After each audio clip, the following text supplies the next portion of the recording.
अपने जीवन काल में हर इंसान एक बार कैलाश पर्वत तक जरूर जाना चाहता है और कैलाश तक पहुंचने का मुझे जो सौभाग्य मिला है और उसे महसूस कर पाना मेरे लिए पुनर्जन्म जैसा अनुभव है। वहाँ हवा कुछ कहती नहीं है, लेकिन हर सांस में शिव का एहसास कराती है। मानसरोवर की शांत लहरों में जिसे समय रुक सा जाता है। तो चलिए मेरे साथ इस अद्भुत रहस्यमय और दिव्य यात्रा पर, जहाँ रास्ता कठिन है लेकिन अनुभव अमर है।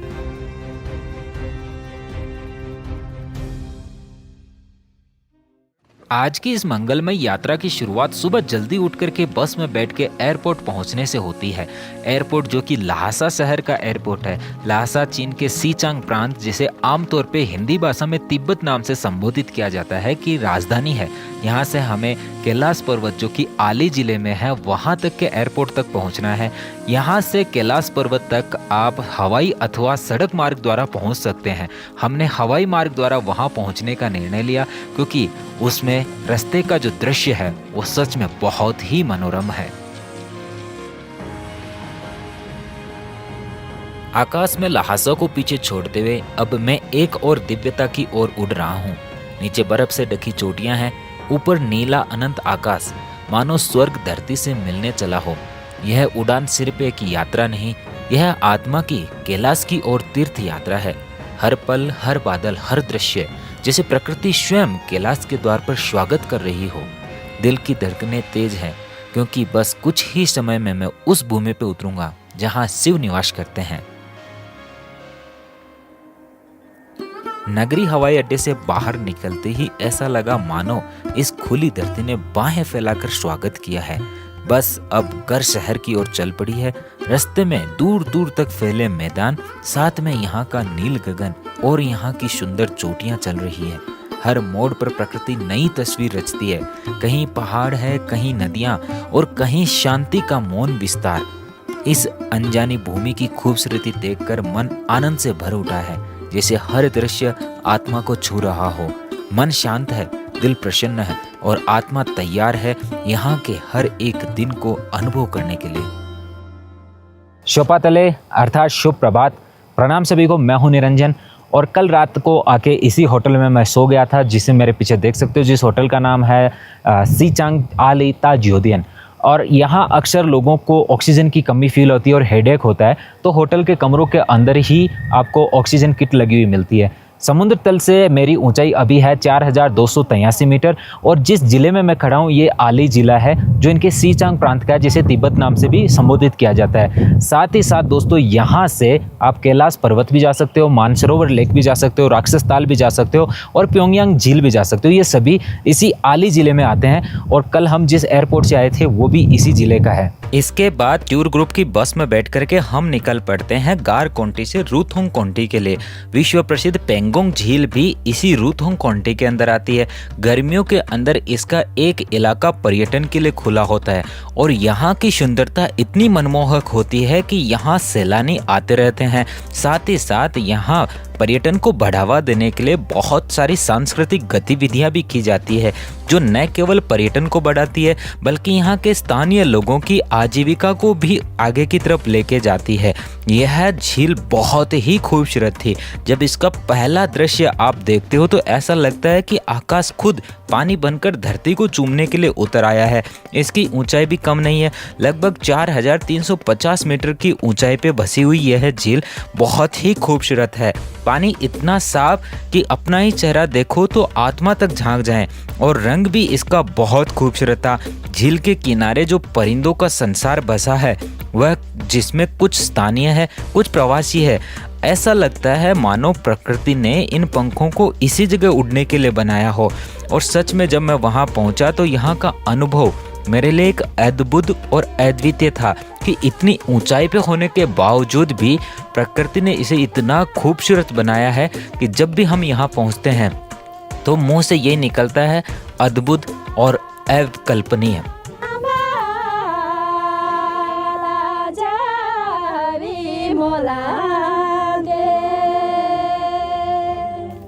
मैं अभी रूथोंग कोंटी से रवाना हो रहा हूँ।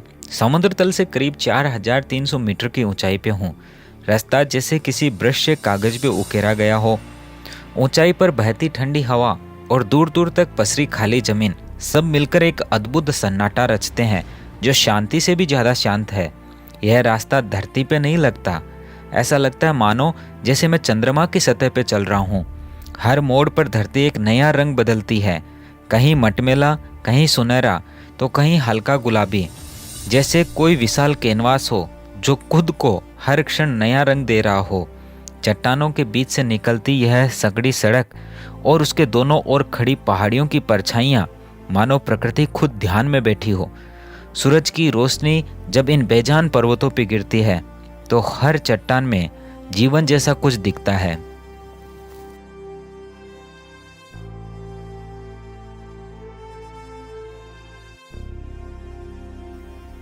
चादा के बिल्कुल पास में ही है यहाँ का कुग साम्राज्य, और अब मैं इस धरती पे खड़ा हूँ जहाँ एक समय में कला, धर्म और संस्कृति का स्वर्णिम साम्राज्य बसता था।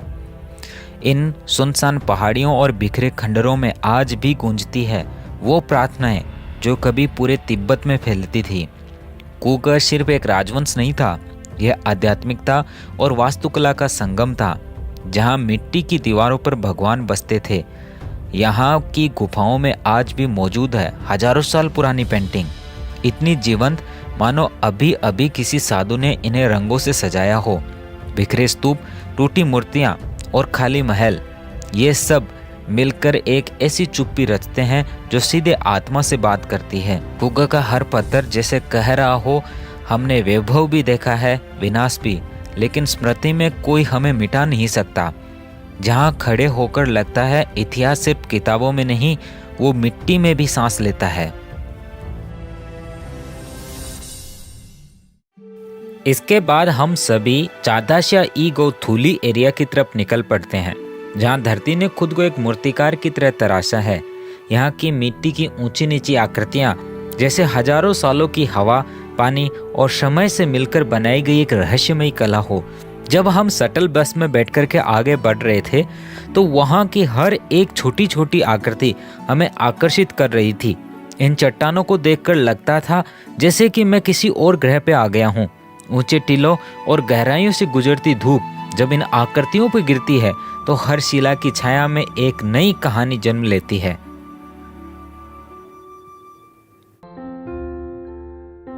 आज मेरी आंखें भर आई है क्योंकि आज वो दिन है जिसका इंतजार पूरे जीवन ने किया, और शायद मेरी पिछली 50 पीढ़ियां भी करती रही हो।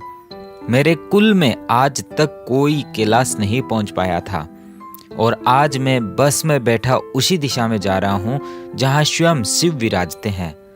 रास्ता इतना सुंदर है मानो प्रकृति स्वयं ईश्वर के लिए सज रही हो। नीला आकाश है, ऊंची चोटियां हैं, शांत झीलें हैं और ठंडी हवा हर सांस में एक नई ऊर्जा भर रही है। आज लगभग हमें 4 घंटे 15 मिनट का सफर तय करना है, जिसमें लगभग 241 किलोमीटर जाना है, और उसके बाद हमारे सामने होंगे कैलाश पर्वत और मानसरोवर झील। इस पवित्र और स्वच्छ मार्ग को देखकर मेरा मन चीन सरकार के प्रति आभार से भर जाता है। इतने ऊंचाई पर भी साफ सुथरी सड़कें और पर्यावरण की सुंदरता को बनाए रखने का प्रयास बहुत ही सराहनीय है।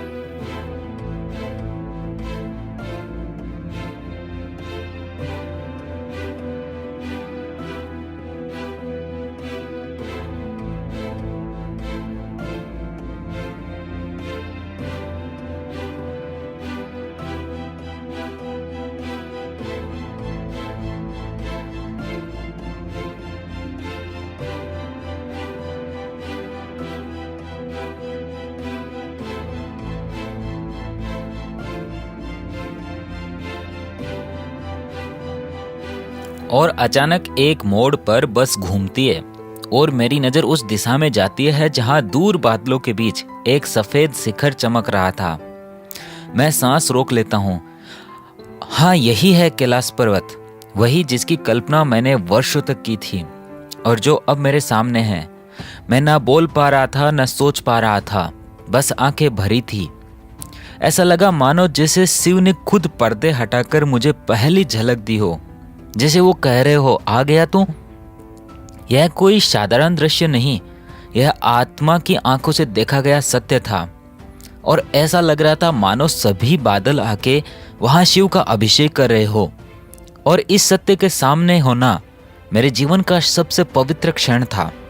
इसके बाद हम खाना खाने जाते हैं और वहाँ कुछ ऐसे भक्तों से मिलते हैं जिन्होंने पूरी परिक्रमा कर ली है।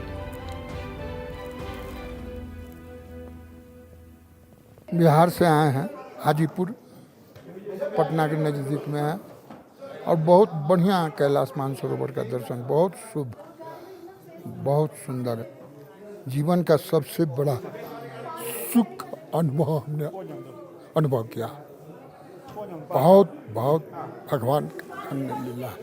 हर हर महादेव।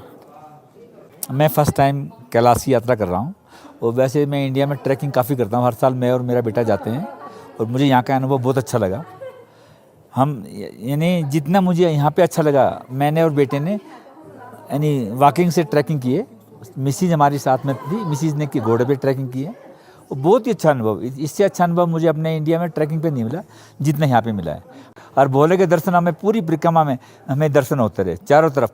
अभी भी यहाँ बैठे हैं, बाहर निकल कर देखते हैं, अभी भी भोला हमें दिखाई दे रहा है यहाँ से। नंदी के और भोला की एक तस्वीर मैं आपको अगर शेयर करूँगा, उसमें मुझे बिल्कुल जटा, माउथ और नीचे का वो, और जो हमारी जो आइस थी शाम के टाइम का तकरीबन 3 या 4 बजे के आसपास, उसके जो भोले के ऊपर जो होता है अपना शेषनाग की तरह उसकी वो आकृति बनी हुई थी। इसके बाद हम मानसरोवर झील के लिए निकल पड़ते हैं। जैसे ही मानसरोवर झील के किनारे में पहुंचा, मेरे कदम अपने आप रुक गए। ऐसा लग रहा था जैसे धरती की धड़कन थम गई हो। पानी बिल्कुल शांत, इतना पारदर्शी कि उसमें न केवल आकाश दिख रहा था बल्कि स्वयं की आत्मा को भी हम देख सकते हैं। चारों ओर हिमालय की चोटियां और उनके बीचों बीच यह दिव्य जल, मानो स्वयं शिव ने अपने ध्यान के लिए इसे रचा हो। मैंने झील का जल अपने हाथों से छुआ और उसी क्षण भीतर कुछ टूट कर बह गया। जैसे जीवन भर की थकान, दुख, अहंकार सब कुछ इस पवित्र जल में समर्पित हो गया हो। मान्यता है कि मानसरोवर झील का निर्माण स्वयं ब्रह्मा जी ने अपने मन से किया था, इसलिए इसका नाम मानसरोवर पड़ा। साथ ही साथ कहा जाता है मानसरोवर झील के किनारे स्वयं शिव और माता पार्वती तपस्या में लीन रहते हैं। यह स्थान उनके ध्यान का केंद्र है। बौद्ध परंपरा के अनुसार यह एक पवित्र तीर्थ माना जाता है। तिब्बती बौद्ध इसे मामपम युत्सो कहते हैं और मानते हैं कि यह झील बुद्ध की करुणा के प्रतीक है।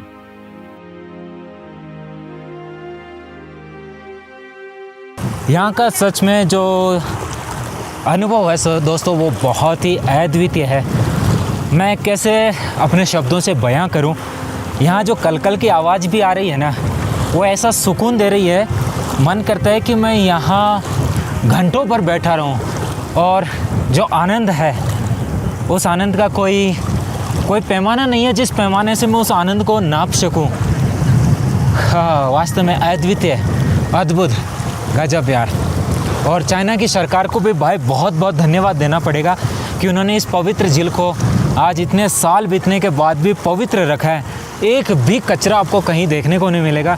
छोटा सा कण भी आप सोचो कहीं प्लास्टिक की बोतल दिख जाए, मिल जाए, या फिर कोई और कचरा मिल जाए, असंभव है। ये संभव नहीं है कहीं भी आपको यहाँ पे कुछ कचरा मिले। पानी इतना साफ है कि आप नीचे तैरती हुई मछलियों को देख सकते हो। और सच में यार, मतलब जितनी इस जगह की सुंदरता की व्याख्या करें उतनी कम नज़र आती है। बहुत ही अद्भुत, बहुत ही अद्भुत।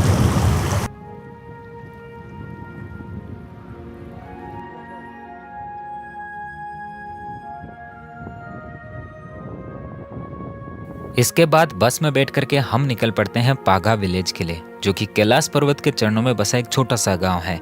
कैलाश पर्वत को यहाँ की भाषा में कांगरन पुओची बोलते हैं। वहीं बहुत सारे लोग कैलाश पर्वत के अलावा मानसरोवर झील की भी परिक्रमा करते हैं, जिसे यहाँ माफांग योंगछो बोलते हैं। कैलाश पर्वत की पत्नी के तौर पर विख्यात नामनानी पर्वत, जो कि कैलाश पर्वत और मानसरोवर झील के दक्षिण में स्थित है, उसका अधिकांश पानी मानसरोवर झील में आता है। वहीं कैलाश पर्वत कांगरन पुओची का अधिकांश पानी राक्षस ताल में आता है, जिसे यहाँ ला आंग छो बोलते हैं। यहाँ से जैसे जैसे हम कैलाश पर्वत और पागा विलेज की तरफ बढ़ रहे थे, रास्ते का दृश्य सच में एक अद्भुत होता जा रहा था। हमने यहाँ पूर्ण इंद्रधनुष देखा, जिसका एक छोर कैलाश पर्वत के चरणों में तथा दूसरा छोर नामनानी पर्वत के चरणों में था। साथ ही साथ रात की 10 बजे भी यहाँ सूर्यास्त नहीं हुआ था। आज रात का हर एक सेकंड ऐसा लग रहा मानो एक साल हो। इंतजार था सुबह होने का और फिर से भगवान शिव अर्थात कैलाश पर्वत के दर्शन करने का।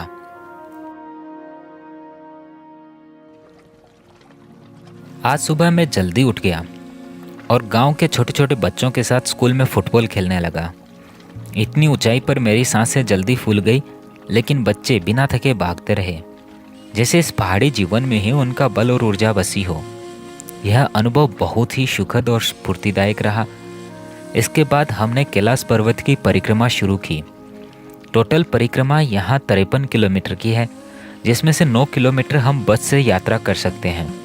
उसके बाद अधिकतम यात्री घोड़ों पर बैठ कर के यात्रा करते हैं। रास्ते में भारत से आए तीर्थ यात्रियों से मुलाकात हुई, जिनकी आंखों में भक्ति, श्रद्धा और संकल्प झलक रहा था। मैं कलकत्ता से आया हूँ। मेरा नाम है शमीर दास। मेरा सपना था इधर आना। आज तो वेदर और भगवान को देख के मैं खुशी बन गया कि मैं इधर आके खड़ा हूँ। वह मेरा ताज्जुब बन जाता हूँ मैं कि कितना मेरा सपना था इधर आने का, वो आज सच में बदल गया। नमस्ते। हर हर महादेव। मेरा नाम बंशीधर अग्रवाल है। मैं दुर्ग छत्तीसगढ़ से आया हूँ। हमारा अनुभव बहुत ही कठिन यात्रा है, पर भोले बाबा का आशीर्वाद होता है तो वही लोग यहाँ पहुँच पाते हैं। हमारा किस्मत अच्छा है कि हमारे को बहुत अच्छा मौसम मिला। हमको बहुत ही अच्छा अनुभव हो रहा है। यात्रा में चलते हुए एक गहरी आध्यात्मिक ऊर्जा का अनुभव होता है। कैलाश की यह परिक्रमा केवल एक शारीरिक यात्रा नहीं थी, बल्कि आत्मा से जुड़ी हुई एक दिव्य अनुभूति थी, जैसे हर कदम इतिहास और श्रद्धा की परतों से होकर गुजर रहा हो। कैलाश पर्वत की पहली बार अपनी आंखों से देखी हुई झलक शब्दों से परे है। वर्षों से मन में बसी तस्वीरें आज साकार हो रही थी।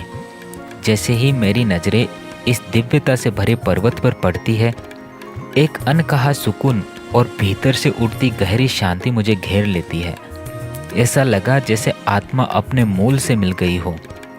मैं नंदकिशोर शर्मा जयपुर से हूँ और कैलाश मानसरोवर यात्रा के लिए यहाँ आया हूँ और मुझे ये सौभाग्य मिला कि मुझे पूरे भारत से लॉटरी के द्वारा मेरा सिलेक्शन किया गया और उस लॉटरी में जयपुर से मात्र मैं अकेला हूँ।